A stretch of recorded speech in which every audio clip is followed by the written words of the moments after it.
우리가 늘 부담스러워하지만 우리 인생에서 평가라는 것을 피할 수는 없는 것 같습니다. 유치원에 들어갈 때부터 시작해서 학교에서는 성적으로 평가를 받고, 또 직장에서는 커리어로, 그리고 또 배우자도 자신의 관점으로 나름대로 평가를 합니다. 작게는 이 쇼핑을 할 때나 음식을 먹을 때 어느 식당을 갈까, 또 어느 어플을 사용할까 평가를 하게 되고요. 어떤 집을 살까, 또 어떤 교회를 다닐까, 그리고 어떤 보험이나 연금을 들까도 또 여러 개 중에 평가를 해보고 선택을 합니다.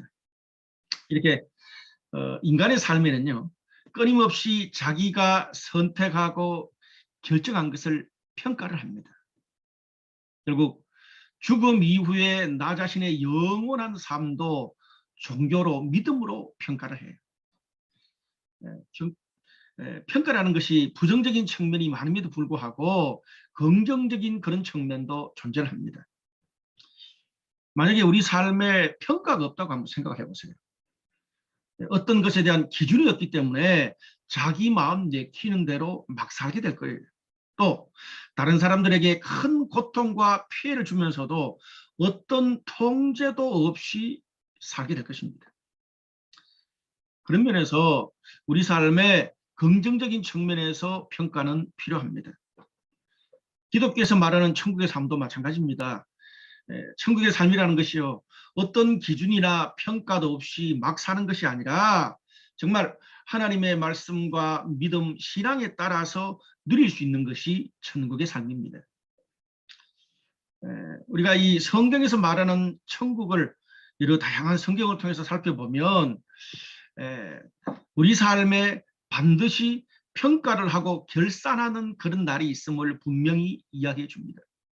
평가는 심판의 날이 있다는 거죠. 특별히 오늘 본문의 말씀은 마지막 때에 하나님께서 우리 인간의 삶을 평가하고 심판하는 메시지로 이루어져 있습니다.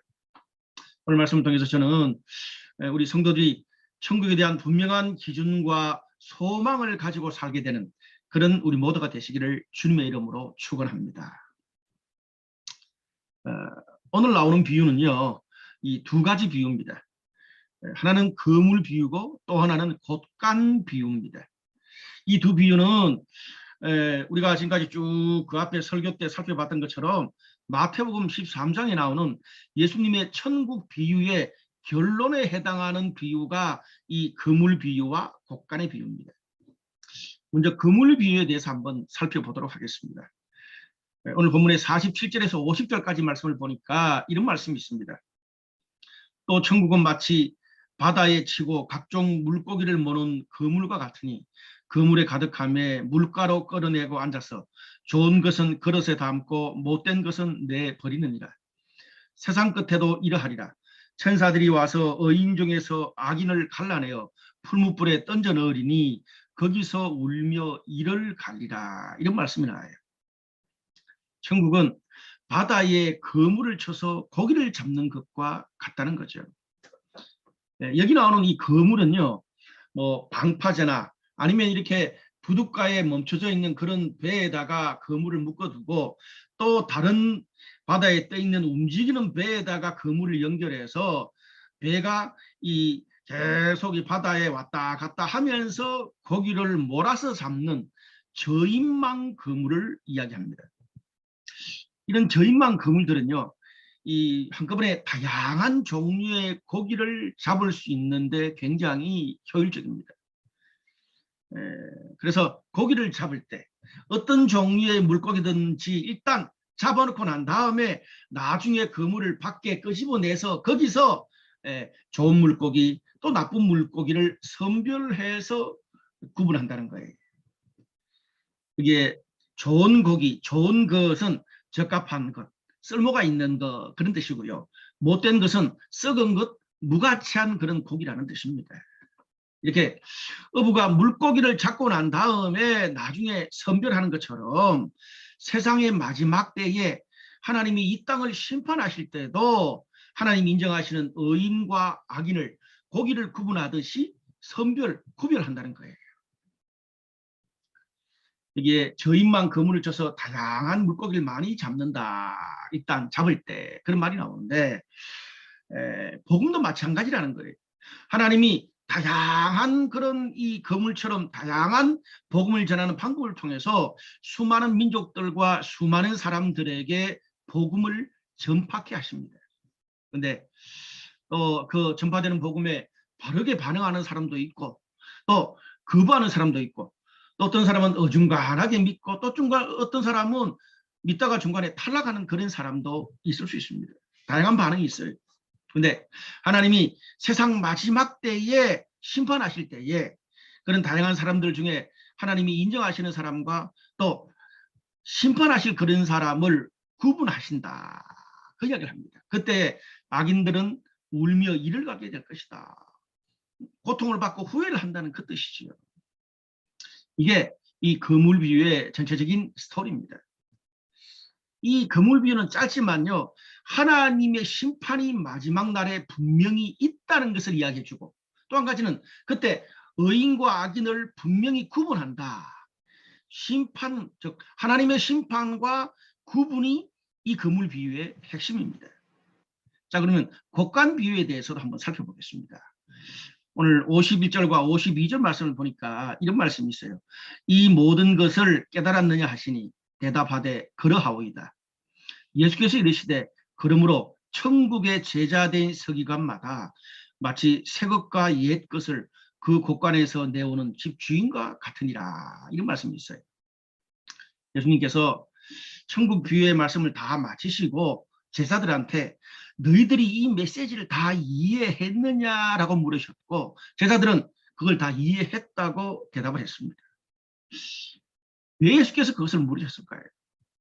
천국의 비유는요. 이 본문 좀 앞에 마태복음 13장 10절 11절 말씀을 보면 천국의 이 비유의 말씀은 비밀이다 그랬어요. 비밀이기 때문에 예수님께서 제자들에게는 개인적으로 자세하게 묻는 것도 상세하게 대답해 주시고 또 숨어있는 그런 여러 비유의 메시지도 다 자세하게 제자들한테는 가르쳐 주셨어요. 근데 다른 사람한테는 들어도 잘 깨닫지 못하도록 했다. 그렇게 이야기하고 있습니다. 예수님 당시에 이 이스라엘에는요. 율법을 전문적으로 가르치는 그런 사람들을 서기관, 요즘으로 치면 신학자들이었습니다. 그런 서기관과 또 대중들에게 가르치는 사람들을 랍비라 그랬어요. 성경을 가르치는 사람들이 서기관과 랍비들이었습니다. 그들은 성경을 얼마나 많이 알았겠어요.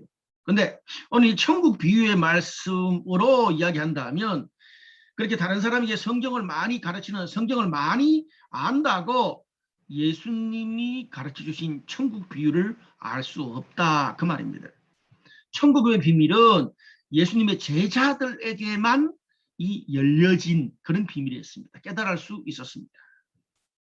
그러면서 오늘 이 전체적으로 마태복음 13장 비유의 제일 끝머리에 예수님이 좀 이해하기 어려운 그런 말씀을 하세요. 어떤 말씀을 하시냐면 천국의 제자된 서기관은 주인이 곳간에서 필요에 따라서 새 것과 옛 것을 가지고 나오는 것과 같다. 그렇게 이야기를 해요. 당시에 이스라엘에서는요. 제가 아무나 성경을 가르칠 수 없다고 말씀을 드렸습니다. 전문적으로 훈련을 받은 서기관, 랍비들만 사람들한테 성경을 가르칠 수 있었어요. 근데 또 그건 당시 이스라엘의 어떤 그 문화적 배경이 종교적 배경이 그랬고 이 천국의 비유에서는 서기관도 아니고 오직 예수님께서 직접 천국의 비유를 가르쳐 줬던 제자들만 천국의 비밀을 깨달을 수 있다고 합니다. 자, 그렇다면 여기에 천국의 제자된 서기관, 서기관의 개념과 제자의 개념이 같이 합쳐져서 천국의 제자된 서기관이라는 그런 말이 나옵니다. 자, 그게 뭘까요? 마태복음 13장에서 예수님께서 계속 천국의 비유를 말씀하실 때마다 천국의 비유, 이 비밀은 제자들만 깨달을 수 있다는 거예요. 그리고 서기관은 뭡니까? 다른 사람들에게 성경을 가르치는 그런 역할을 한다는 그 말이죠. 그렇다면 서기관들처럼 단순히 성경을 많이 배우고 가르치기만 한다고 이 천국의 복음을 전할 수 있는 게 아니라는 말입니다. 예수님을 통해서, 성령님을 통해서 천국 복음을 깨달은 사람들이 내가 경험한 그 복음도 전할 수 있다, 그 뜻입니다. 그래서 천국의 제자된 서기관이다, 그런 표현을 썼어요. 그러면서 곳간의 주인이 필요에 따라서 옛 것과 새 것을 가지고 나오는 것과 천국의 제자된 서기관의 그런 이 삶의 태도가 동일하다, 그렇게 연장선상에서 같다고 말씀하셨어요. 자, 여기 옛 것과 새 것이 나옵니다. 여러분, 당시 이 서기관들은 옛것, 여기 나오는 성경의 옛것이란 말은 예수님이 오시기 전에 구약을 말합니다. 율법, 구약의 율법을 서기관들은 주로 가르쳤어요. 옛것을 가르친 거죠. 구약의 율법에 보면 하나님께 제사 드리는 법, 그리고 매주간, 그리고 1년에 여러 수많은 절기 때마다 하나님께 어떻게 예배를 드리고 어떤 예물을 드릴지 자세하게 구약율법이 나옵니다. 그리고 일상생활에서 뭐를 해야 되고 뭐를 하지 말아야 될지, 또 여러 가지 상황에서 이웃들과 관계를 맺을 때 어떻게 해야 되는지, 또 각 상황에서 문제나 또 죄를 범했을 때에 어떤 원칙을 세우고 어떤 벌을 내려야 되는지도 구약의 율법은 정말 디테일하게 자세하게 나와 있습니다. 그런데 이 구약의 율법을 왜 옛것이라 그랬을까요? 구약의 모든 것은 오실 예수님께 포커스가 맞춰져 있습니다. 오실 예수님께 가까이 가기 위해서 있는 것이 구약의 율법, 그래서 옛것이라 그랬어요. 예수님을 기준으로 볼 때. 자, 그러면 새 것은 뭡니까?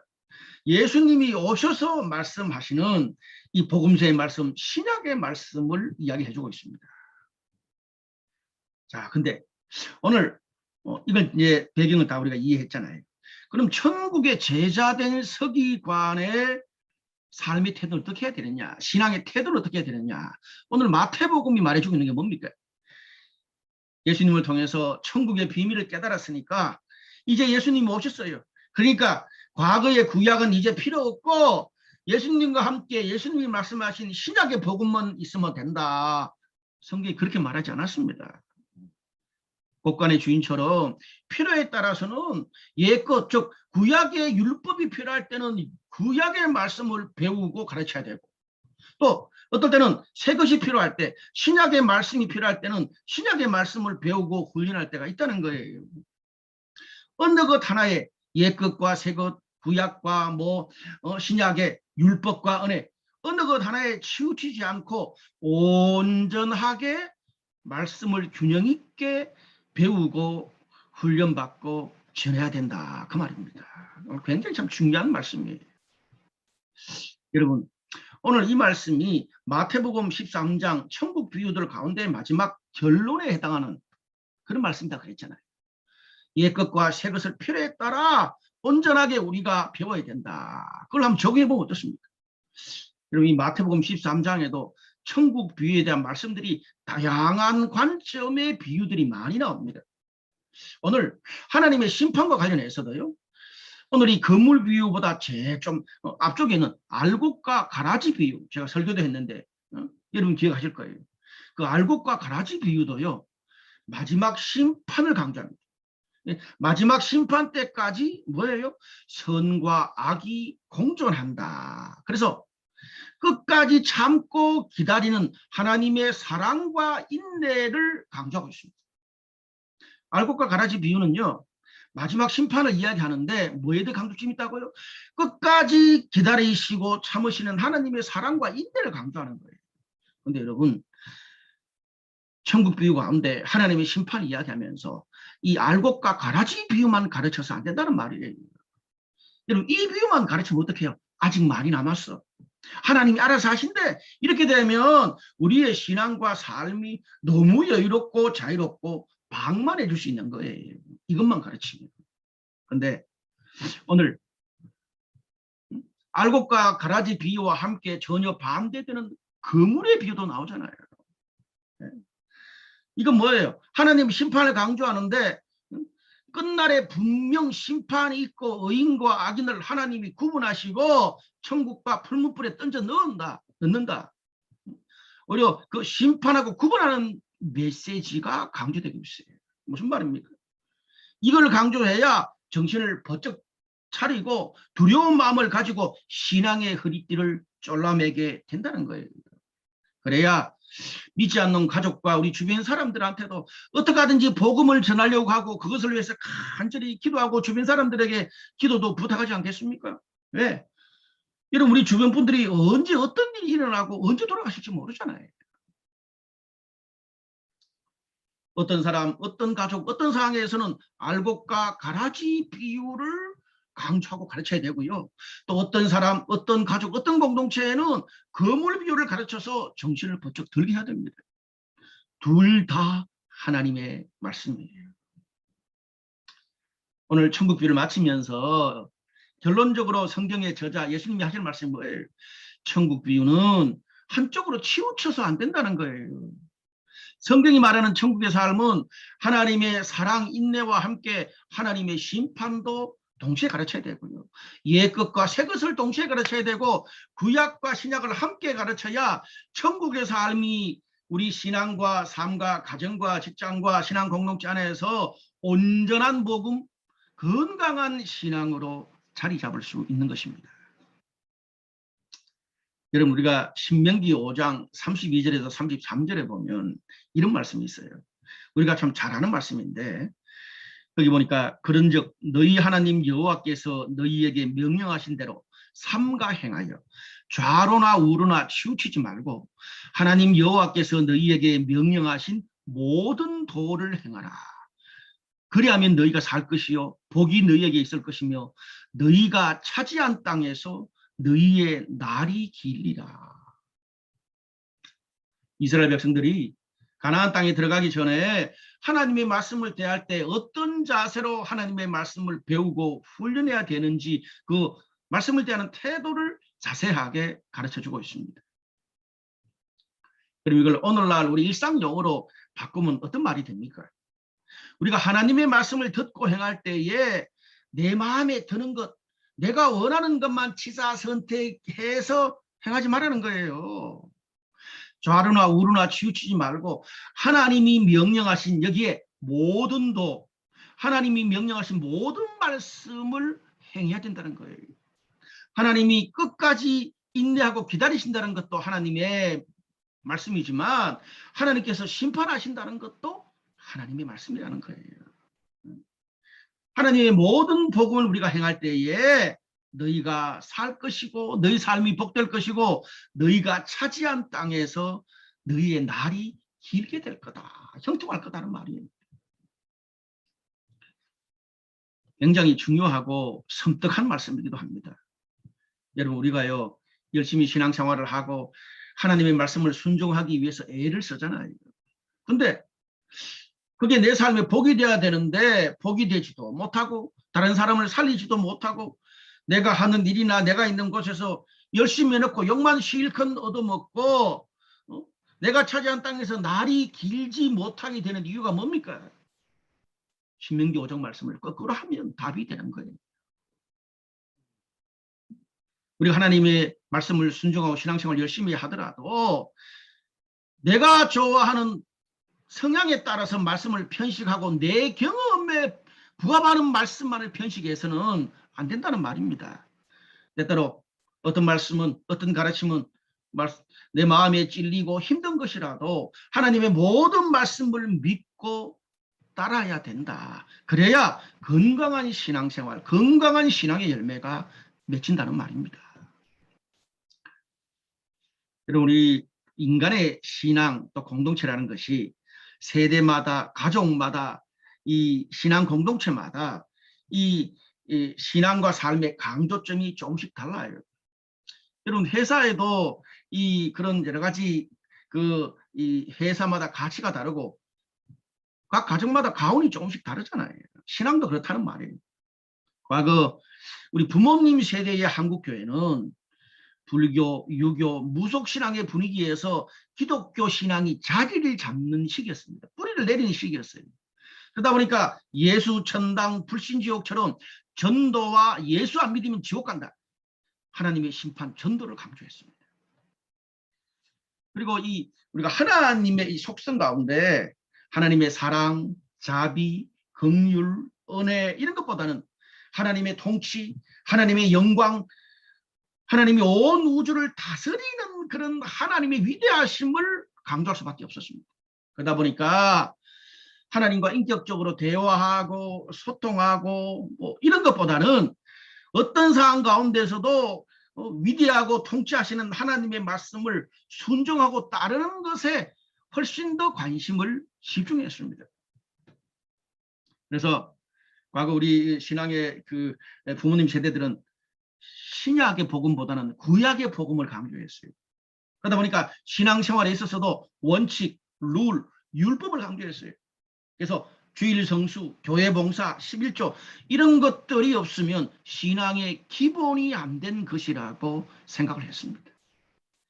그리고 조금 더 뭐 어려울 수 있지만은 우리 교회나 어떤 신앙을 평가할 때도 칼빈주의 5대 교리, 인간의 전적 부패, 무조건적 선택, 제한 속죄, 불가항력적 은혜, 성도의 궁극적 구원 이런 걸 칼빈주의 5대 교리라고 해요. 이런 것을 벗어나면 자유주의 신앙이나 이단으로 점찍었어요. 그러다 보니까 굉장히 신앙이 심플하고 강력해요. 영향력이 있어요. 근데 반대로 그 기준에 맞지 않으면 그 신앙을 판단하고 저주하고 혐오가 나올 수밖에 없었던 그런 문화적인 배경이 있습니다. 교회에서 이루어지는 그런 설교도 보면요. 하나님이 너희를 구원하셨는데 너희는 왜 그렇게밖에 못 사냐? 왜 예배 빠지냐? 왜 봉사 안 하냐? 왜 11조 안 하냐? 꾸중을 주로 많이 듣던 것 같아요. 저도 제가 막 청년 때 제가 어릴 때 교회 가서 신앙생활 들으면 막 굉장히 꾸중을 좀 많이 들었어요. 그래서 우리가 이 신앙생활을 할 때도 하나님이 심판하고 벌 줄까 봐 두려움 때문에 신앙생활 하는 사람들이 꽤나 많았어요. 저도 한동안 그랬거든요. 자, 그러다 보니까 죄인, 상처받고 연약한 자들을 하나님의 무한한 사랑으로 끝까지 받아주고 기다려주고 손 내미는 하나님의 은혜와 사랑은 상대적으로 약화되고 율법적인 신앙, 판단하고 혐오하는 그런 기독교가 점점 되어버린 거예요. 그러니까 어떻게 돼요? 세상이 그런 편협하고 판단하는 기독교에 대해서 등을 돌리게 되는 거죠. 오늘 천국 비유로 말하면 알곡과 가라지 비유만 강조한 거예요. 아니죠. 그물의 비유만 강조한 거예요. 그러니까 뭐가 약해요? 하나님의 사랑과 은혜로 기다려주는 알곡과 가라지 비유가 약한 거예요. 자, 그에 반해서 오늘 현대의 기독교와 크리스찬들의 모습은 어떻습니까? 과거 우리 부모님 세대들이 율법적이고 하나님의 심판을 강조하는 판단하고 혐오하는 기독교 모습에 너무 많은 이 상처를 받았어요. 그러다 보니까 요즘은 또 너무 극단적으로 반대로 가 있습니다. 하나님은 어떤 죄와 부족한 가운데서도 끝까지 성도를 사랑하고 기다리시는 인격적인 아버지의 모습, 은혜의 하나님이 강조되고 있습니다. 하나님의 심판, 하나님의 통치보다는 무한한 하나님의 사랑과 은혜, 인내가 강조돼요. 그러다 보니까 또 상대적으로 예수님을 믿고 신앙생활을 하는데 기준, 원칙, 룰도 상황에 따라서 너무 고무줄처럼 요즘 성도들은 달라져요. 환경 탓, 다른 사람 탓, 심지어 하나님의 탓을 하면서 자기 합리화하는 그런 신앙이 너무 많은 것 같아요. 과거에 우리 신앙의 선배들이 볼 때는 신앙생활에 있어서 기준, 원칙, 율법 자체가 없어졌다고 생각할 수도 있어요. 요즘 크리스찬들을 보면 뭐 다 100% 그런 건 아니지만 그리고 대다수가 다른 사람을 이해하고 소통하고 인격적인 그런 하나님의 신앙은 좀 아는 것 같은데 진짜 예배는 드리는지 큐티와 기도는 하는지 봉사는 하는지 헌금은 드리는지 정말 어떤 상황에도 변치 않아야 될 신앙의 기본 자세가 약하다는 겁니다. 모래 위에 지은 집과 같아요. 내가 예수만 믿으면 어떻게 살아도 신앙이 들쭉날쭉해도 하나님은 끝까지 받아주신다. 핑계가 되는 거죠. 그러니까 우리의 신앙의 날수가 길지를 못한 거예요.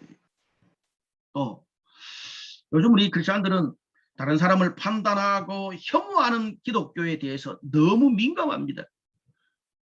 근데 그게 너무 극단적으로 가면 어떤 현상이 나오느냐 하면 성경에 나오는 죄에 대해서 말하는 것과 혐오를 구분하지 못하는 거예요.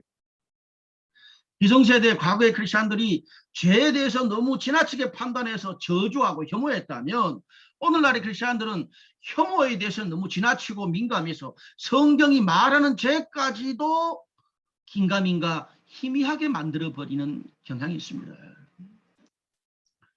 과거 부모 세대들이 하나님한테 벌 받을까 봐 두려워서 신앙생활을 했다면 요즘의 크리스천들은 하나님의 무한한 사랑에 너무 맞들려가지고 천지를 창조하시고 통치하는 그런 창조주 하나님께 대한 최소한의 신앙적인 예의와 두려움조차 없습니다. 여러분 우리 가정과 공동체 사회에서도 보면 과거에는 질책과 꾸중이 너무 많아서 문제였다면 요즘은 반대로 질책과 꾸중이 너무 없어서 문제예요. 밸런스가 문제예요. 과거에는 거물의 비유를 우리 신앙의 부모 세대들은 거물의 비유를 너무 강조해서 알곡과 가라지 비유가 필요했다면 요즘 세대들은 알곡과 가라지 비유를 너무 강조하다 보니까 다시 하나님의 심판이 있다는 거물 비유가 필요하다는 말입니다. 사랑하는 여러분, 오늘 저와 여러분 우리의 신앙은 또 우리의 가정은 우리의 직장생활은 우리 신앙 공동체의 삶은 심판과 은혜, 옛것과 새것, 알곡과 가라지 비유와 그물 비유 중에 혹시 어디에 치우쳐 있는 신앙입니까? 온전한 천국 복음을 배우고 가르치고 훈련하시기를 주님의 이름으로 축원합니다. 디모데후서 3장 16절에서 17절을 보면 이런 말씀이 있어요. 모든 성경은 하나님의 감동으로 된 것으로 교훈과 책망과 바르게 함과 의로 교육하기에 유익하니 이는 하나님의 사람으로 온전하게 하며 모든 선한 일을 행할 능력을 갖추게 하려 합니다. 하나님의 사랑으로 온전하고 모든 선한 일을 행할 능력을 갖춘대요. 어떻게 하면? 오늘 여러분 여기에 말씀을 가르치고 훈련할 때 격려하고 위로하고 잘 교육하는 것만 나오는 게 아닙니다. 책망과 바르게 함도 동시에 나옵니다. 책망은 뭐예요? 잘못된 것을 꾸짖는 거고 바르게 하는 것은 잘못된 것을 잘 이렇게 격려하고 해서 바로 잡아주는 것도 있다는 말이에요. 격려도 필요하지만 책망하고 바르게 함도 있어야 하나님의 사람으로 온전하고 건강한 신앙생활을 할 수 있고 또 모든 선한 일에 쓰임받을 수 있는 자질을 갖추게 된다는 거예요. 그리고 신명기 5장 그 말씀 약속처럼 그들이 일하고 살고 서 있는 곳에서 하나님과 다른 사람들한테도 인정을 받고 그들의 삶이 다른 사람들에게 복이 되고 또 그들이 있는 땅에서 그들의 날이 길게 될 것이란 복이 주어집니다. 온전한 신앙, 온전한 복음, 건강한 신앙생활을 할 때 이런 복이 주어져요. 말씀의 결론을 맺겠습니다. 요한복음 8장에 보면 우리가 잘 아는 그런 이야기가 나오는데 서기관과 바리새인들이 가늠하다가 현장에서 붙잡힌 여인을 예수님 앞에 데리고 와서 성경에는 율법에는 이런 여인을 돌로 치라 그랬는데 예수님 당신 어떻게 할 것인가를 물었습니다. 그때 예수님 뭐라 그랬어요? 죄 없는 자가 돌로 치라 그랬어요. 그러니까 모두 다 양심의 가책을 받고 떠나갔습니다. 정지하려고 하는 사람이 다 떠나갔어요. 모두 가고 없고 그 가늠한 여인이 홀로 있는 그 자리에서 예수님이 뭐라고 말씀하셨습니까? 예수께서 일어나사 여자 외에 아무도 없는 것을 보시고 이르시되 여자여 너를 고발하던 그들이 어디 있느냐? 너를 정죄한 자가 없느냐? 대답하되 주의 없나이다. 예수께서 이르시되 나도 너를 정죄하지 않으니 가서 다시는 죄를 범하지 말라 하시니라. 마지막 말씀이 중요합니다. 예수께서 이르시되 나도 너를 정죄하지 아니하노니 가서 다시는 죄를 범하지 말라. 예수님은 가늠한 여인을 혐오하거나 그 죄를 정죄하지 않으셨습니다. 다 떠나보내고 아무도 없는 상황에서 여인에게 다시는 죄를 범하지 말라고 이야기를 해줬어요. 사랑과 은혜로 그 여인의 죄를 용서하셨지만 정말 정죄가 아니라 젠틀하게 개인적으로 그 죄를 범치 말라고 주지시키는 것도 동시에 하셨습니다. 얼마나 밸런스가 있습니까? 영국의 유명한 복음주의 지도자 목회자 중에 로이드 존즈 목사라는 사람이 책망과 회개가 없는 기독교를 비판하면서 이런 말을 했습니다. 오늘날 우리는 꿇어 엎드려 가슴을 치면서 죄와 하나님의 심판에 대해서 간절하게 호소해야 된다. 다시요. 오늘날 우리는 꿇어 엎드려 가슴을 치면서 죄와 하나님의 심판에 대해서 사람들에게 간절하게 호소해야 된다. 무슨 말입니까? 하나님의 무한한 사랑과 인내가 상대방에게 전달되는 방식으로 하나님의 심판에 대해서, 책망에 대해서 말할 수 있는 태도와 방법을 배워야 된다는 거예요. 치우치면 안 돼요. 예수님이 제자들에게 오늘 본문에 너희가 천국의 복음을 바로 깨달았느냐 물었던 것처럼 오늘 저와 여러분, 또 우리 부부, 가정, 직장생활, 신앙 공동체에도 하나님이 동일하게 질문하세요.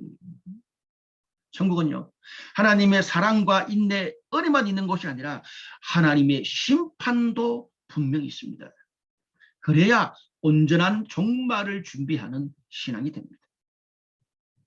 하나님이 끝없이 우리를 사랑하시고 받아주시는 인격적인 아버지 하나님의 사랑만 있는 게 아니라 신앙에는 기준, 율법, 통치하신 하나님에 대한 존경, 예의, 두려움이 동시에 있어야 그것이 온전한 하나님을 믿고 온전한 예배와 신앙이 될 수 있습니다.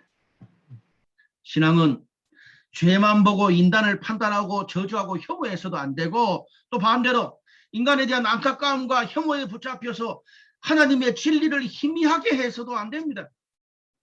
하나님의 사랑은 죄도 혐오도 넘어선 십자가의 온전한 사랑과 정의를 통해서 완성되었습니다. 여러분, 우리 마태복음 13장의 천국 비유를 마치면서 천국의 삶은 좌로나 우로나 치우치는 게 아니라 온전한 복음, 온전한 신앙, 건강한 신앙의 삶을 가르치고 있습니다. 오늘 그런 천국 복음의 온전한 하나님의 사랑과 능력과 심판의 분별력으로 살아가는 저와 여러분, 우리 모든 블루라이트 교회 성도 되시기를 주님의 이름으로 축원합니다.